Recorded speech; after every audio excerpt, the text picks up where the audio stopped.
नमस्ते, यहाँहरु सम्पूर्णलाई ज्ञानगुणका कुरा युट्युब च्यानलमा स्वागत गर्दछु। आज चाहिँ हामी भर्खरै लोकसेवा आयोगले प्रकाशित गरेको नासु पदको लागि जुन विज्ञापन प्रकाशित गरेको थियो त्यो विज्ञापनको बारेमा चाहिँ हामी विस्तृत जानकारी दिनेछौँ। र यदि तपाईहरु चाहिँ यस च्यानलमा नयाँ हुनुहुन्छ भने यस च्यानललाई लाइक, शेयर र सब्स्क्राइब गर्न चाहिँ नबिर्सनु होला। आउनुस् हामी चाहिँ विज्ञापनतर्फ जानेछौँ। लोकसेवा आयोगले नायब सुब्बा नासु पदमा 943 जनाका लागि विज्ञापन खुलाएको छ। खुल्लाबाट 411 र ज्येष्ठता र कार्यक्षमता मूल्याङ्कन बढुवाबाट चाहिँ 432 जना पद पूर्ति गर्ने गरी लोकसेवाले बुधबार नासु अप्राविधिक पदमा चाहिँ विज्ञापन प्रकाशित गरेको हो। यसमा जस अन्तर्गत चाहिँ काठमाडौँ कार्यालयबाट खुल्लामा 150 जना, ज्येष्ठताबाट 98 जना र कार्यक्षमताबाट अथवा बढुवा गर्नको लागि चाहिँ 48 गरी जम्मी 296 जनाका लागि चाहिँ विज्ञापन खुलाएको छ। त्यस्तै धनकुटा कार्यालयबाट चाहिँ खुलामा 47 जना, ज्येष्ठताको आधारमा 31 जना र कार्यक्षमताको आधारमा 18 गरी 96 जनाका लागि विज्ञापन प्रकाशित भएको छ। त्यस्तै जलेश्वर कार्यालयबाट खुलाबाट 49, ज्येष्ठताको आधारमा चाहिँ 49 नै रहेको छ र कार्यक्षमताको आधारमा 23 जना गरी कुल 121 जना सुब्बाको पदपूर्ति गरिने जानकारी लोकसेवाले गराएको छ। त्यस्तै पोखरा कार्यालयबाट चाहिँ खुल्लामा 52 जना, ज्येष्ठताको आधारमा 35 र कार्यक्षमताको आधारमा 17 जनाको पदपूर्ति हुने लोकसेवाको विज्ञापन मार्फत हामीले जानकारी पाएका छौँ। त्यस्तै बुटवल कार्यालयबाट खुलातर्फ 53 जनाको पदपूर्ति हुनेछ।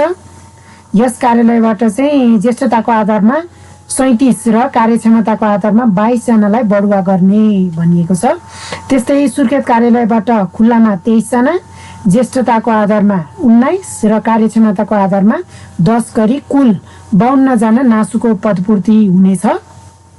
त्यस्तै गरी दिपायल कार्यालयबाट खुल्लामा 37 जनाको विज्ञापन खुलेको छ र यस कार्यालयबाट ज्येष्ठताको आधारमा चाहिँ 16 जना र कार्यक्षमता मूल्याङ्कनबाट 9 जनाको बढुवा गरी पदपूर्ति गरिने लोकसेवा आयोगले चाहिँ जनाएको छ। अब परीक्षाको किसिम अन्तर्गत चाहिँ हामी जानेछौँ र परीक्षाको किसिम भने चाहिँ लिखित सूचना प्रविधि सिप परीक्षण र अन्तर्वार्ता हुनेछ। त्यस्तै परीक्षा मिति भने चाहिँ अहिलेसम्म प्रकाशन गरिएको छैन, यो चाहिँ पछि प्रकाशित गरिनेछ। त्यस्तै परीक्षा कार्यालय अथवा परीक्षा केन्द्र पनि केन्द्रीय कार्यालय बाहेक आयोगका सबै कार्यालयहरू भनेर भनिएको छ। साथै लोकसेवा आयोग जलेश्वर कार्यालयबाट विज्ञापन हुने पदको परीक्षा केन्द्र सिरा जिल्लाको लाहान र पर्सा जिल्लाको वीरगञ्जमा तथा लोकसेवा आयोग सुर्खेत कार्यालयबाट चाहिँ विज्ञापन हुने पदको परीक्षा केन्द्र भने डोल्पा र हुम्ला जिल्लाको सदरमुकाममा समेत कायम गरी परीक्षा सञ्चालन गरिनेछ। परीक्षा केन्द्र चाहिँ तोकिसकिएको छ, जुन चाहिँ सम्पूर्ण आयोगका सबै आफ्नै कार्यालय रहेको छ र जलेश्वर र सुर्खेतबाट चाहिँ विभिन्न आयोगहरू रहेका छन्। त्यस्तै परीक्षा दस्तुर भने चाहिँ प्रत्येक विज्ञापनको दरखास्त दस्तुर रु 400 बुझाउनु पर्नेछ र समावेशी तर्फका लागि थप विज्ञापनमा आवेदन दिने उम्मेदवारको हकमा थप समूह अन्तर्गत रु 200 थप दस्तुर बुझाउनु पर्नेछ। साथै उम्मेदवारले अनलाइन प्रणालीमा छनौट गरेको सेवा समूहको क्लस्टरका आधारमा एक भन्दा बढी क्लस्टर अथवा क्लस्टर प्रत्येकका लागि थप रु 200 परीक्षा दस्तुर बुझाउनु पर्नेछ। भनेको चाहिँ सामान्य दस्तुर चाहिँ 400 रहेको छ भने प्रत्येक सेवा समूहको लागि चाहिँ 200 रुपियाँ चाहिँ तपाईँहरूले बुझाउनु पर्ने हुन्छ, यो प्रत्येक क्लस्टर अथवा समूहको लागि चाहिँ। र दरखास्त दस्तुर बुझाउने विधि र स्थान चाहिँ यस किसिमको रहेको छ। आयोगको अनलाइन दरखास्त प्रणालीबाट फर्म सबमिट गरेपछि पेमेन्ट ट्याबको भ्यू अप्लाइड एडभर्टाइजमेन्टमा क्लिक गरी आफूले अप्लाई गरेको लिस्टमा तिर्नुहोस् लिङ्कमा क्लिक गर्ने। यो चाहिँ पछि म तपाईँहरूलाई फर्म भर्ने बेला पनि सिकाउने नै छु। त्यसपछि देखिने शर्त मन्जुरमा चाहिँ तपाईँहरूले चाहिँ सबै मैले चाहिँ मन्जुर गरेँ भनेर चाहिँ चेक बक्समा टिक लगाउनु पर्ने हुनेछ। त्यस्तै देखिने Rastriya Banijya bank, global IME bank, NIC Asia, Kumari bank मध्ये आफूलाई पाएक पर्ने कुनै एक बैंकमा क्लिक गर्नुपर्नेछ। सो पश्चात अनलाइन वा बैंक भाउचर मध्ये आफूले भुक्तानी गर्ने कुनै एक विधि छनौट गरिसकेपछि तलका विकल्पहरूबाट दरखास्त दस्तुर बुझाउन सकिनेछ। भनेको मतलब चाहिँ तपाईँहरूले यो गरिसकेपछि चाहिँ कुन ब्याङ्कमा पे गर्ने हो त्यो ब्याङ्क चाहिँ तपाईँहरूले छान्न सक्नुहुनेछ। 3-4वटा ब्याङ्क रहेको छ, राष्ट्रिय वाणिज्य bank, global IME bank, NIC Asia र कुमारी ब्याङ्क मध्ये चाहिँ तपाईँलाई जुन मनपर्छ अथवा जुन पाएक पर्छ त्यहीँ गएर चाहिँ भर्न सक्नुहुनेछ अथवा त्यसमा चाहिँ क्लिक गर्नुपर्ने हुनेछ। किन भन्दाखेरि भाउचर चाहिँ तपाईँहरूलाई लोकसेवा आयोगले नै उपलब्ध गराउँछ र त्यहीँबाट चाहिँ तपाईँहरूले प्रिन्ट गरेर ब्याङ्कमा गएर पे गर्न सक्नुहुनेछ। र ब्याङ्कमा मात्र होइन, यहाँ अनलाइनमा पनि पे गर्न सकिनेछ। यो चाहिँ तल दिएको छ कसरी पे गर्ने भन्ने बारेमा। त्योभन्दा अगाडि चाहिँ हामी भाउचर मार्फत कसरी पे गर्ने भन्ने किसिममा हेर्नेछौँ।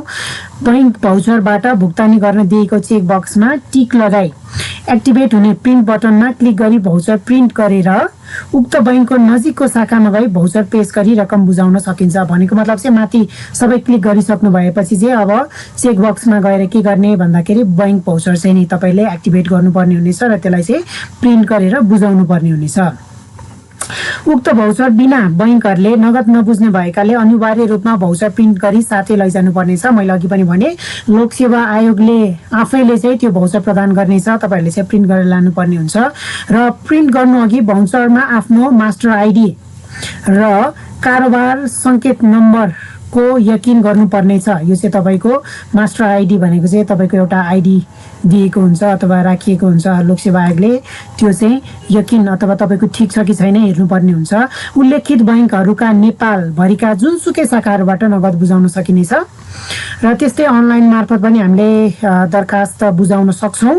त्यसको लागि चाहिँ अनलाइन विधिबाट भुक्तानी गर्न आएको अनलाइन दरखास्त प्रणाली मार्फत कनेक्ट आइपिएस प्रणालीमा लगइन गरी सोझै दरखास्त दस्तुर बुझाउन सकिन्छ कनेक्ट आइपिएस मार्फतबाट। र दरखास्त बुझाउने विधि अथवा अवधि दरखास्त बुझाउने अवधि डेडलाइन भन्ने चाहिँ अनलाइन माध्यमबाट दरखास्त पेश गरिसकेपछि माथि उल्लेखित कुनै एक विधिबाट ढिलोमा दोब्बर दस्तुर तिरी दरखास्त दिन पाउने अन्तिम मितिको भोलिपल्ट कार्यालय समयभित्र उक्त दिन सार्वजनिक बिदा पर्न गएमा सो पछि कार्यालय खुलेको दिन पहिलो दिन तोकिएको परीक्षा दस्तुर दोब्बर दस्तुर अनिवार्य रूपमा बुझाइसक्नु पर्नेछ भनेर भनिएको छ। डेट यहाँ तल दिएको छ। अपलोड गर्नुपर्ने कागजातहरू तपाईँको डकुमेन्ट्सहरू चाहिँ के छ भन्दाखेरि उम्मेदवारले शैक्षिक योग्यता, तालिम, अनुभव, व्यवसाय अनुमति प्रमाणपत्र, समावेशी समूह खुल्ने कागजात लगायत सम्बन्धित विज्ञापनमा तोकिएका कागजपत्र अनलाइन दरखास्त प्रणालीको तोकिएको स्थानमा पीडीएफ फर्मेटमा अपलोड गर्नुपर्नेछ। तपाईँहरूले चाहिँ डकुमेन्ट्सहरू चाहिँ पीडीएफमा अपलोड गर्नुपर्ने छ भने सबै उम्मेदवारहरूले आफ्नो नागरिकताको प्रमाणपत्रको अगाडिको भाग स्क्यान गरी जेपीजी फर्मेटमा अपलोड गर्नुपर्ने छ। यो चाहिँ इमेज फर्मेट रहेको छ जेपीजी। अघिल्लो भाग नागरिकताको प्रमाणपत्रको दरखास्तमा उल्लेख गरेको विवरणका सम्बन्धमा उम्मेदवार स्वयं पूर्ण जवाबदेही हुनुपर्ने छ। त्यस्तै अब हामी चाहिँ हेर्नेछौँ दरखास्त दिने अन्तिम मिति रहेको छ 2077 10 को महिना 20 गते भनेको मतलब माघ 20 गतेसम्म र दोब्बर दस्तुर चाहिँ माघको 27 गतेसम्म तिरिसक्नु पर्ने हुनेछ। 2077 10 27 गते यो डेट चाहिँ ख्याल गर्नु होला। उम्मेदवारको उमेर हदको विषयमा रहेको छ र यो चाहिँ 2077 10 को महिना 20 गतेसम्म 18 वर्ष पुगी 35 वर्ष ननागेको र महिला तथा अपाङ्ग उम्मेदवारहरूको हकमा चाहिँ 40 वर्ष ननागेको हुनुपर्छ भने बहालवाला स्थायी निजामती कर्मचारीको हकमा चाहिँ उमेरको हक लाग्दैन। अन्तर्वार्ता अघिका परीक्षा कार्यक्रम र अन्तर्वार्ता हुने मिति चाहिँ लिखित परीक्षाको नतिजा प्रकाशन हुँदा सूचना गरिनेछ। तपाईँको रिटन इक्जामको रिजल्ट आएपछि चाहिँ त्यो प्रकाशित हुनेछ। पदमा रही गर्नुपर्ने कामको विवरण सेवा समूह सम्बन्धी रहेको छ र तलब चाहिँ प्रचलित कानुन बमोजिम नै तपाईँहरूले प्राप्त गर्नु। अब तलब पछि सेवा सम्बन्धी मन्त्रालय चाहिँ सेवा समूह उपसमूहको प्रशासन सञ्चालन गर्न तोकिएको सम्बन्धित मन्त्रालय भनेर भनिएको छ र आवश्यकता अथवा आवश्यक न्यूनतम योग्यता चाहिँ यस्तो रहेको छ। निजामती सेवा ऐन 2049 को दफा 10 र संघीय संसद सचिवालय सम्बन्धी ऐन 64 को दफा 20 बमोजिम अयोग्य नभएको हुनका साथै निजामती सेवा नियमावली 2050 को नियम 15 तथा संघीय संसद सचिवालय कर्मचारी प्रशासन नियमावली 2065 को नियम 14 बमोजिम तोकिएका अध्याय अनुसारको न्यूनतम शैक्षिक योग्यता प्राप्त गरेको हुनुपर्नेछ र नेपाल न्याय सेवा कानुन र सरकारी वकिल समूहको लागि चाहिँ मान्यता शिक्षण संस्थाबाट चाहिँ प्रवीणता प्रमाणपत्र तह वा सो सर उत्तीर्ण भनेको छ। यो चाहिँ +2 पास गरेको हुनुपर्नेछ अथवा हायर लेभल हाई स्कुल भन्छौँ हामी। नेपाल परराष्ट्र सेवाको लागि मान्यता प्राप्त शिक्षण संस्थाबाट प्रवीणता प्रमाणपत्र तह वा सो सर उत्तीर्ण यो पनि +2 नै गरेको हुनुपर्नेछ र नेपाल प्रशासन सेवा र सामान्य प्रशासन सेवाको लागि मान्यता प्राप्त शिक्षण संस्थाबाट प्रवीणता प्रमाणपत्र तह वा सो सर उत्तीर्ण। त्यस्तै प्रशासन सेवा राजस्व समूहको लागि भने चाहिँ मान्यता प्राप्त शिक्षण संस्थाबाट व्यवस्थापन वाणिज्य शास्त्र र कानुनमा प्रवीणता प्रमाणपत्र तह भनेको चाहिँ म्यानेजमेन्ट अथवा इकोनोमिक्स र लमा चाहिँ +2 गरेको वा अर्थशास्त्र जनप्रशासन गणित वा तथ्याङ्क शास्त्र मध्ये कुनै एक मूल विषयले प्रवीणता प्रमाणपत्र तह वा सो सर उत्तीर्ण। यो चाहिँ तपाईले ब्याङ्किङ वाणिज्य शास्त्र भयो त्यस्तै इकोनोमिक्स अन्तर्गत अनि साथै तपाईको म्याथ अनि स्ट्याट चाहिँ कुन मेन लिएर +2 मा लिनुभएको छ भने त्यहाँबाट चाहिँ तपाईहरुले दिन पाउनुहुनेछ। त्यस्तै नेपाल प्रशासन सेवा लेखा समूहको लागि चाहिँ मान्यता प्राप्त शिक्षण संस्थाबाट व्यवस्थापन यो चाहिँ म्यानेजमेन्टको स्पेशली लेखामा चाहिँ हामीले म्यानेजमेन्ट पढेको हुनुपर्ने छ। वाणिज्य शास्त्रमा प्रवीणता प्रमाणपत्र तह वा अर्थशास्त्र इकोनोमिक्स गणित वा स्ट्याटिस्टिक्स अथवा तथ्याङ्क शास्त्रमा वा जनप्रशासन मध्ये कुनै एक मूल विषयले प्रवीणता प्रमाणपत्र तह सो सर उत्तीर्ण गरेको हुनुपर्नेछ। यदि तपाईहरुले चाहिँ म्यानेजमेन्ट पढ्नुभएको छैन भने चाहिँ यो सेवामा चाहिँ दिन पाउनु हुँदैन, यो ख्याल गर्नु होला, नत्र भने चाहिँ तपाईको एडमिट कार्ड चाहिँ भेरिफाई हुने छैन। त्यस्तै नेपाल लेखा परीक्षण सेवाको लागि मान्यता प्राप्त शिक्षा संस्थाबाट व्यापार प्रशासन र वाणिज्य शास्त्र विषयमा प्रवीणता प्रमाणपत्र तह वा सो सर उत्तीर्ण गरेको हुनुपर्नेछ। संघीय संसद सेवा सामान्य प्रशासन समूहको लागि चाहिँ मान्यता प्राप्त शिक्षण संस्थाबाट प्रवीणता प्रमाणपत्र तह वा सो सर उत्तीर्ण गर्नुपर्ने हुनेछ। खुला तथा समावेशी को लागि पनि विशेष सूचना रहेको छ। यो चाहिँ फर्स्ट फेज अथवा प्रथम चरणको परीक्षामा उत्तीर्ण हुनको लागि प्रथम चरणको पूर्णाङ्क यानि कि 40% अङ्क प्राप्त गरेको हुनुपर्ने छ।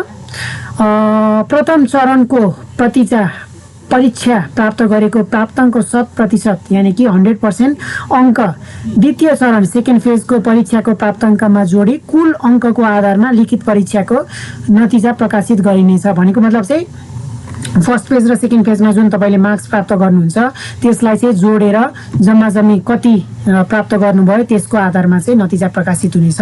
र खुला र समावेशीको लागि चाहिँ छुट्टै एक्जाम पनि दिनु पर्दैन। खुला र समावेशीको लिखित परीक्षा एकै सिटिङ एकै मिति र समयमा हुनेछ। प्रत्येक सेवा समूह र खुला तथा समावेशी समूहको लागि छुट्टै परीक्षा दिनुपर्ने छैन। मैले अघि पनि भने खुला तथा समावेशीको लिखित परीक्षाबाट कम्प्युटर सिप परीक्षण र अन्तर्वार्ता का लागि छनौट भएका उम्मेदवारहरूको नतिजा प्रकाशन गर्दा वर्णानुक्रममा का आधारमा प्रकाशन गरिनेछ।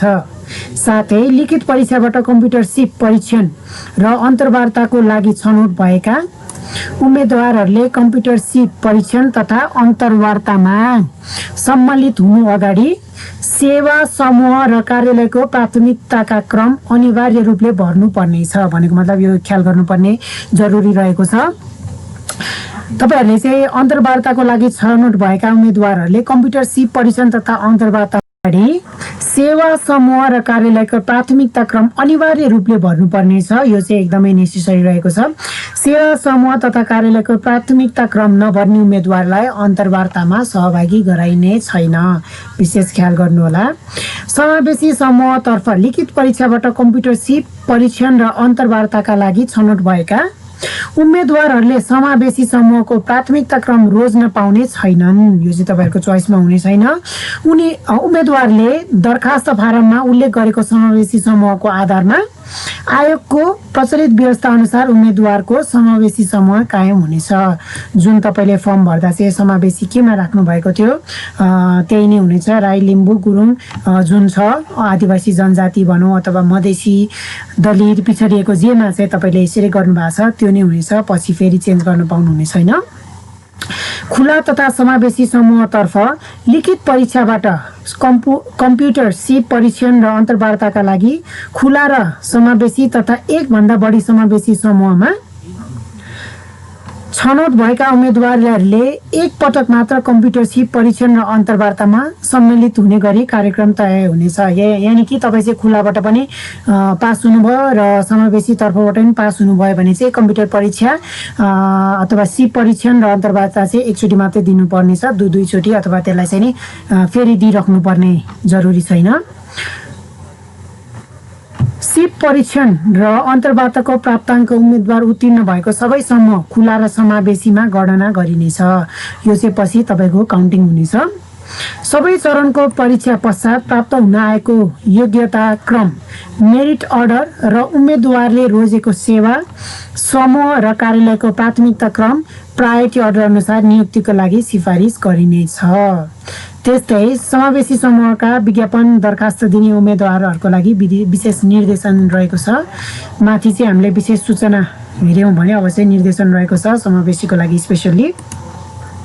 समावेशी समूहतर्फका पदहरूमा दरखास्त दिन चाहने उम्मेदवारहरूले दरखास्त दिने समयमा अध्याय अनुसारका कागजातहरू तयार गरी दरखास्त दिनुपर्नेछ। लिखित परीक्षाको नतिजाबाट अन्तर्वार्ताको लागि छनौट भएपछि अन्तर्वार्ता दिन आउँदा त्यस्ता कागजातहरूको सक्कल सहित आफैले प्रमाणित गरेको नक्कल समेत साथमा लिआउनु पर्दछ। भनेको मतलब चाहिँ तपाईले ओरिजिनल डकुमेन्ट साथसाथै त्यसको फोटोकपी अथवा त्यसको चाहिँ कपी पनि ल्याउनु पर्ने हुनेछ। तपाईले जेरोक्स कपी पनि भन्दछ अथवा फोटोकपी।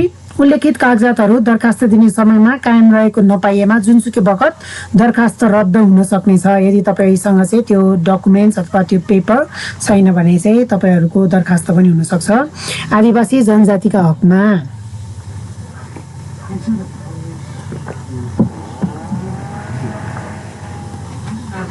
नेपाल आदिवासी जनजाति उत्थान राष्ट्रिय प्रतिष्ठा ऐनमा सूचीकृत भएको जातिको हकमा सोही सूचीको आधारमा तर नेपाल आदिवासी जनजाति उत्थान राष्ट्रिय प्रतिष्ठान ऐनमा सूचीकृत भएको जातिभित्र एक भन्दा बढी थरहरू भएमा सम्बन्धित स्थानीय तहको प्रमुखको सिफारिसमा प्रमुख जिल्ला अधिकारीबाट सूचीकृत भएको जारीभित्रको थर भनी प्रमाणित गराएको कागजात।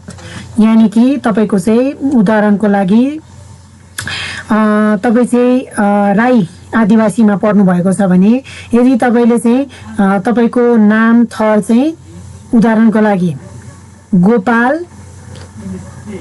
साङपाङ राख्नु भएको छ भने चाहिँ तपाईले गएर के गर्नुपर्ने हुन्छ भन्दाखेरि आदिवासी जनजाति कार्यालय जुन सम्बन्धित कार्यालयमा गएर अनि साथै स्थानीय जिल्ला अधिकारीबाट चाहिँ म चाहिँ यो जाति अन्तर्गत यानी कि अहिलेको हाम्रो उदाहरणको लागि चाहिँ राई जाति अन्तर्गत पर्दछु भनेर चाहिँ एउटा प्रमाणपत्र चाहिँ तपाईले अथवा सिफारिस चाहिँ प्रमुख जिल्ला अधिकारीबाट ल्याएको हुनुपर्नेछ। मधेसीको हकमा नेपाल सरकारले नेपाल राजपत्रमा सूचना प्रकाशन गरी तोके बमोजिमको संस्थाबाट मधेसी भनी प्रमाणित गरेको कागजात तर नेपाल राजपत्रमा सूचना प्रकाशन गरी संस्था नतोकेसम्म सम्बन्धित स्थानीय तहको प्रमुखको सिफारिसमा प्रमुख जिल्ला अधिकारीबाट मधेसी भनी प्रमाणित गराएको। यो पनि माथिकै जस्तो रहेको छ। यदि मधेसीको हकमा चाहिँ के हुन्छ भन्दाखेरि नेपाल राजपत्रमा चाहिँ यो जातिहरू चाहिँ मधेसी हो भनेर भनेको हुन्छ। यदि त्यहाँभित्र परेन भने चाहिँ तर मधेसी हो तर पनि त्यहाँ तोकिएको छैन भने चाहिँ गएर स्थानीय तहको प्रमुखको सिफारिसमा प्रमुख जिल्ला अधिकारीबाट मधेसी भनी प्रमाणित गरिएको हुनुपर्नेछ। त्यस्तै दलितको हकमा राष्ट्रिय दलित आयोगबाट सूचीकृत भएको जातिको हकमा सोही सूचनाको आधारमा, तर राष्ट्रिय दलित आयोगबाट सूचीकृत भएको जातिभित्र एकभन्दा बढी थरहरू भएमा सम्बन्धित स्थानीय तहको प्रमुखको सिफारिसमा प्रमुख जिल्ला अधिकारीबाट सूचीकृत भएको जातिभित्रको थर भनी प्रमाणित गरेको हुनुपर्नेछ। यो पनि त्यस्तै नै रहेको छ। र अपाङ्गको हकमा भने चाहिँ समाज कल्याण परिषदबाट जारी भएको अपाङ्गता परिचय पत्र वा अपाङ्गता भएको व्यक्तिको अधिकार सम्बन्धी ऐन 2074 को दफा 4 को उपदफा 3 बमोजिम अपाङ्गताको वर्गीकरण उल्लेख गरी सम्बन्धित स्थानीय तहबाट जारी भएको अपाङ्गता परिचय पत्र पेश गर्नुपर्ने हुनेछ। पिछडिएको क्षेत्रको हकमा भने निजामती ऐन सेवा ऐन 2049 को दफा 7 को उपदफा 7 तथा संघीय संसद सचिवालय सम्बन्धी ऐन 2064 को दफा 17 को स्पष्टीकरण खण्डको 1 मा उल्लेख भएका जिल्लामा स्थायी बसोबास उल्लेख गरी सम्बन्धित जिल्लाबाट प्राप्त गरेको नागरिकताको प्रमाणपत्र तथा सम्बन्धित स्थानीय तहबाट हाल सो स्थानमा स्थायी बसोबास भएको भनी प्रमाणित गरेको कागजात दरखास्त फारम भर्ने दिनभन्दा 3 महिना अगाडिसम्मको सिफारिसको आधारमा भनिएको छ।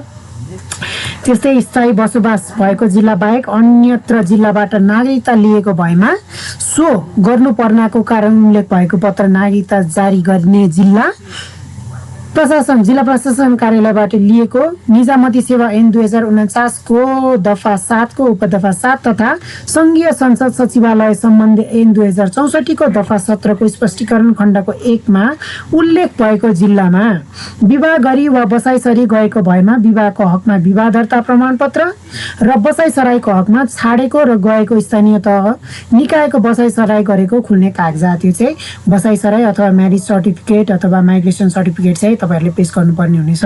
हुन त यो भिडियो एकदमै लामो भएको छ, तर मैले चाहिँ यो पुरै डिटेलमा दिने निर्णय गरेको हुनाले चाहिँ मैले भिडियोलाई चाहिँ टाइमिङमा कुनै पनि कम्प्रोमाइज गरेको छैन, ताकि तपाईहरुले चाहिँ पूर्ण जानकारी पाउनु होस् भनेर द्रष्टव्यमा रहेको छ। अनुभवको अवधि आवश्यक पर्ने विज्ञापनहरूको हकमा विज्ञापन प्रकाशन गर्दा तोकिएको दरखास्त दिने अन्तिम मितिसम्ममा सम्बन्धित पदको लागि तोकिएको न्यूनतम सेवा अवधि पूरा भएको हुनुपर्नेछ। यदि तपाईँ चाहिँ जब एक्सपिरियन्स हुनुहुन्छ भने दोब्बर दस्तुरको म्यादलाई उमेर, शैक्षिक योग्यता, अनुभव अवधि र अन्य योग्यताको प्रयोजनको लागि गणना गरिने छैन। त्यस्तै कर्मचारी समायोजन ऐन 2075 बमोजिम समायोजन हुनु पूर्व राष्ट्रिय पत्र अलङ्कृत प्रथम श्रेणी वा सो सरहको पदमा कार्यरत निजामती कर्मचारी यस विज्ञापनमा उम्मेदवार हुन पाउने छैन है। त्यस्तै आयोगद्वारा तोकिएको म्यादभित्र पेश नभएको न्यूनतम योग्यता नपुगेको वा तोकिएको अन्य विवरण नखुलेको वा तोकिएको दस्तुर नबुझाएको लगायत रिट नपुगेको दरखास्त स्वीकृत गरिने छैन। अघि पनि भने मैले, यदि तपाईँको चाहिँ डकुमेन्ट्सहरू पुगेको छैन अनि ब्याङ्कमा तपाईँले चाहिँ नि पे गर्नुभएको छैन भने चाहिँ तपाईँहरूको भेरिफाई हुने छैन फर्म। एडमिट कार्ड तपाईँहरूले चाहिँ प्राप्त गर्नुहुने छैन। सहयोगी लेखक माग गर्ने उम्मेदवारले लिखित परीक्षा सुरु हुनुभन्दा कम्तीमा 7 दिन अगाडि आयोगको सम्बन्धित कार्यालयमा सम्पर्क राख्नुपर्नेछ, अन्यथा सहयोगी लेखक उपलब्ध गराउन आयोग बाध्य हुने छैन। लिखित परीक्षामा उत्तीर्ण हुने उम्मेदवारले अन्तर्वार्ता दिनुभन्दा अगाडि शैक्षिक योग्यताको स्थायी प्रमाणपत्र, नागरिकता सेवाको अनुभव आवश्यक पर्नेमा सम्बन्धित कार्यालय प्रमुखबाट प्रमाणित गराएको सकल प्रति तथा समावेशी एवं खुल्लातर्फ दरखास्त दिने उम्मेदवारको लागि पेश गर्नुपर्ने भनी उल्लेख गरिएका कागजातहरूको सकल साथै प्रतिलिपि अथवा फोटोकपी अनिवार्य रूपमा पेश गर्नुपर्नेछ। पहिलो पटक विज्ञापन प्रकाशन गर्दा तोकिएको दरखास्त दिने अन्तिम मितिभित्र निर्धारित शैक्षिक योग्यता हासिल गरिसक्नु पर्नेछ। मैले चाहिँ धेरै मान्छेहरूले चाहिँ कमेन्ट गरेको देख्छु कि सर म चाहिँ 12 दिँदैछु, दिन पाउँछु कि पाउँदैन भनेर। तर यदि तपाईँहरूले चाहिँ पास गरेर तपाईँको हातमा सर्टिफिकेट आइसकेको छैन भने चाहिँ तपाईँहरूले दिन पाउनुहुने छैन। विदेशी शिक्षण संस्थाबाट शैक्षिक उपाधि हासिल गरेका उम्मेदवारहरूले सम्बन्धित निकायबाट आफूले प्राप्त गरेको योग्यताको समकक्षता निर्धारण गराएको हुनुपर्नेछ। यो चाहिँ तपाईँहरूले यदि नेपालभन्दा आउटको बोर्डबाट चाहिँ +2 अथवा हाई स्कुल पास गर्नु पास गर्नुभएको छ भने चाहिँ तपाईँले अवश्य पनि यो कार्य चाहिँ गर्नुपर्ने हुनेछ। किन भन्दाखेरि चाहिँ नेपालभन्दा आउटको बोर्ड छ भने चाहिँ जुनसुकै पदको लागि पनि लोकसेवा आयोगमा चाहिँ तपाईँहरूले त्यो अपलोड गर्दाखेरि समकक्षता निर्धारण गराएकै हुनुपर्दछ र नेपालका विश्वविद्यालयबाट निर्धारित शैक्षिक योग्यता पूरा गरी निर्धारित पदमा आवेदन दिने उम्मेदवारहरूले सिंगल दस्तुर बुझाएर दरखास्त दिने अन्तिम दिनसम्म दरखास्त साथ पेश गर्नुपर्ने न्यूनतम शैक्षिक योग्यताको प्रमाणपत्र वा लब्धाङ्ग विवरण पत्र अथवा ट्रान्सक्रिप्ट समयावधिको कारणले पेश गर्न नसक्ने उम्मेदवारहरूको हकमा यदि उक्त सिंगल दस्तुर बुझाएर दरखास्त दिने अन्तिम दिनभित्र सम्बन्धित विश्वविद्यालयबाट परीक्षाफल प्रकाशित भइसकेको रहेछ र सो पुष्ट्याइ हुने गरी सम्बन्धित विश्वविद्यालय वा शिक्षण संस्थाबाट सम्बन्धित विद्यार्थीले सो अवधिभित्र उक्त उपाधिको सबै परीक्षाहरू उत्तीर्ण गरिसकेको सबै वर्ष सेमिस्टरका परीक्षा थेसिस प्र्याक्टिकल र अन्य आवश्यकता पूरा गरिसकेको ब्यौरा भन्ने विवरण सहितको पत्र र सबै सेमिस्टरको लब्धाङ्ग पत्र समेत पत्र पेश गरेमा त्यस उम्मेदवारको न्यूनतम योग्यता पूरा भएको मानिन्छ। मैले अघि जुन भने यदि तपाईँको हातमा चाहिँ डकुमेन्ट छैन भने दिन पाउनुहुने छैन भनेको थिएँ। तर त्यो चाहिँ कस्तो कन्डिसनमा भन्दाखेरि यदि तपाईँहरूले चाहिँ इक्जाम चाहिँ पास गरिसक्नुभयो अनि तपाईँ चाहिँ पास हुने सबै रिजल्टहरू पनि आइसक्यो तर तपाईँको हातमा चाहिँ ट्रान्सक्रिप्टहरू पाउनु भएको छैन भन्ने केसमा चाहिँ यो रहेको छ। यदि तपाईँले चाहिँ इक्जाम दिनुभएको छ रिजल्ट पनि आएको छैन ट्रान्सक्रिप्ट पनि आएको छैन, अब रिजल्ट नआएपछि ट्रान्सक्रिप्ट आउँदैन नि भने त्यस्तो कन्डिसनमा चाहिँ तपाईँहरूले दिन पाउनुहुने छैन भनेर भनेको हो। त्यस्तै उम्मेदवारले अनलाइन दरखास्त पेश गर्दा आफू उम्मेदवार हुने किसिम र सेवा समूहको क्लस्टरमा अनिवार्य रूपले सङ्केत गर्नुपर्नेछ। त्यो चाहिँ तपाईँले चेकबक्समा टिक गर्नुपर्ने हुनेछ। विज्ञापन नम्बर र परीक्षा केन्द्र एकपटक छनौट गरिसकेपछि संशोधन नहुने हुँदा विश्वस्त भई विज्ञापन नम्बर र परीक्षा केन्द्रहरू छनौट गर्नुपर्ने हुनेछ। मैले अघि पनि भने विज्ञापन नम्बरले चाहिँ तपाईँलाई कुन सेवा किसिममा दिने हो त्यो चाहिँ सजिलो हुन्छ र साथसाथै तपाईँले एकचोटि इक्जाम सेन्टर अथवा परीक्षा केन्द्र चाहिँ सेलेक्ट गरिसक्नु भएपछि छनौट गरिसक्नु भएपछि पछि त्यसलाई चेन्ज गर्न पाउनुहुने छैन। त्यस्तै परीक्षामा परीक्षार्थीले कालो मसीको मात्र प्रयोग गर्नुपर्नेछ अन्यथा उत्तर पुस्तिका रद्द हुनेछ। यदि तपाईँ फर्स्ट टाइम दिने हुनुहुन्छ भने चाहिँ तपाईँ याद गर्नुहोस् कि ब्ल्याक पेन मात्र युज गर्नुपर्ने हुनेछ। यदि तपाईँहरूले पहिल्यै दिइसक्नु भएको छ भने चाहिँ तपाईँहरूलाई थाहा नै छ होला। दरखास्त दिने पदको लागि आवश्यक न्यूनतम शैक्षिक योग्यता सम्बन्धी विवरण अनलाइन फारम भर्ने क्रममा समेत हेर्ने गरिन्छ। यो चाहिँ तपाईँलाई भेरिफाई गर्नुभन्दा अगाडि नै उनीहरूले चेक गर्छन्।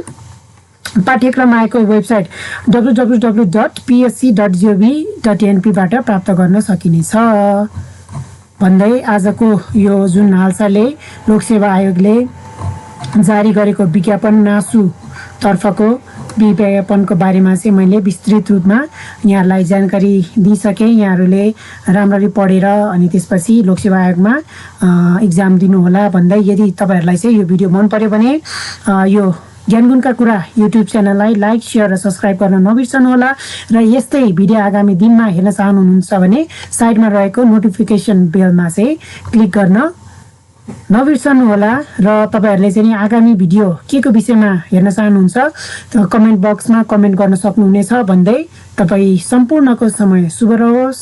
धन्यवाद।